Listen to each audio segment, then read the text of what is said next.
বানু তার দুই পা দিয়ে আয় করে স্বামীকে করিয়েছেন মাস্টার্স পাস, এমনকি তদবির করে পাইয়ে দিয়েছেন সরকারি চাকরি। কিন্তু ভাগ্যের কি নির্মম পরিহাস, চাকরি পাবার কিছুদিন পরেই বানুকে ছেড়ে চলে গেছেন তার স্বামী।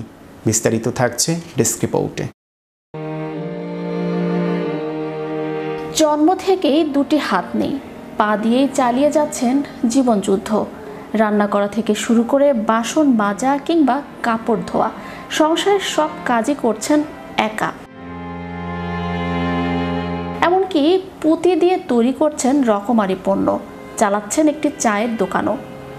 বলছি বানু আক্তারের কথা। দুই পা দিয়ে আয় করে যিনি স্বামীকে করিয়েছেন মাস্টার্স পাস, তদবির করে পাইয়ে দিয়েছেন সরকারি চাকরি। কিন্তু ভাগ্যের কি নির্মম পরিহাস, চাকরি পাওয়ার কিছুদিন পরই বানুকে ছেড়ে চলে যান তার স্বামী। টাকা পয়সা হাতিয়ে নিয়ে করে গেছেন সর্বশান্ত, তবু হার মানেননি বানু। একমাত্র সন্তানকে নিয়ে লড়ছেন প্রতিটা মুহূর্ত, স্বপ্ন দেখছেন ছেলেকে হাফেজ বানানোর। নীলফামারীর ডিমলা থানার সাতনায় বালাপাড়া এলাকায় 1986 সালে জন্মগ্রহণ করেন বানু আক্তার। তার বাবার নাম আব্দুস সাত্তার।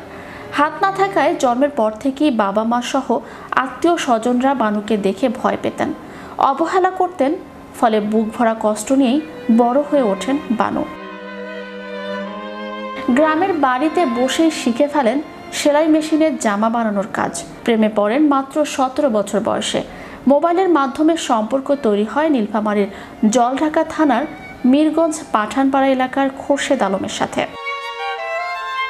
পরিবারের অবহেলার কারণে 22 বছর বয়সে গাজীপুরের কোনাবাড়ি থানাধীন দক্ষিণ খরিনা চালায় পাড়ি জমান বানু। বসবাস করা শুরু করেন ভাড়া বাড়িতে। আর এর কিছুদিন পরই তার বিয়ে হয় দীর্ঘদিনের প্রেমিক খোরশেদ আলমের সঙ্গে। পরে বানু ওই এলাকায় একটি ঝুট গোদামে 3 বছর চাকরি করেন। পাশাপাশি পুঁতি দিয়ে মালা ও ব্যাগ সহ বিভিন্ন সামগ্রী তৈরি করা শেখেন। এরপর অপারেটর হিসেবে চাকরি নেন জোর এলাকায় KR স্পিনিং মিলে। কিন্তু 6 মাস পর চাকরি ছেড়ে দেন তিনি। নিজে পড়াশোনা না করলেও মানুষের কাছে সহযোগিতা ও পুঁতির সামগ্রী বিক্রি করে স্বামীকে মাস্টার্স পাস করান বানু। এরপর দুজনের কোল জুড়ে আসে বিল্লাল হোসেন নামে এক ফুটফুটে সন্তান। এর মধ্যে আন্তর্জাতিক প্রতিবন্ধী দিবসে তার দেখা হয় তৎকালীন প্রধানমন্ত্রী ফ্যাসিস্ট শেখ হাসিনার সাথে। তাকে পুঁতি দিয়ে বানানোর নৌকা উপহার দেন বানু।